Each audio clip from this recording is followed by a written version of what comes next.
Goeiemôre, Dr. Matt wat praat. Ek sit in 'n beradingssessie met iemand en hierdie persoon sê vir my sy lewe val heeltemal uitmekaar uit. Sy vrou wil niks met hom te doen hê nie. Sy finansies is in 'n toestand. Sy kinders stoot hom weg. Niemand wil iets met hom te doen hê nie en hy voel die lewe is nie meer die moeite werd nie. En nou gesels ek met hom en ek probeer 'n klompie goed by hom uit hom uittrek en uiteindelik toe begin die goeters vir my sin maak. Hy sê ek was nooit daar vir my mense nie. Ek was nooit daar vir my kinders nie. Ek het my vrou behandel soos iemand wat jy nooit sal moet ordentlik behandel nie. Ek was ongeskik. Ek was net nooit daar nie. Ek het meer saam met my vriende uitgekuier in die aande as wat ek tyd by die huis spandeer het saam met my mense. En die geldjies wat ons gehad het, het ek maar uitgekuier saam met my vriende.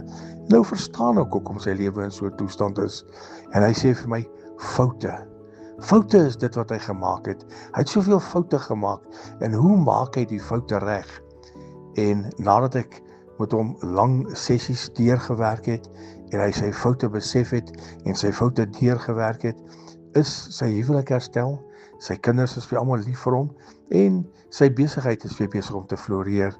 My vriend, ons maak almal foute in die lewe, groot foute, maar weet jy, met Jesus aan ons kant, Jesus wat ons deurdra, Jesus wat daar is vir ons, dan word die foute eenkant toe gevee.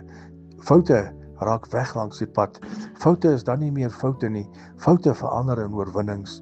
So as jy foute in jou lewe gemaak het, dis altyd tyd om reg te maak.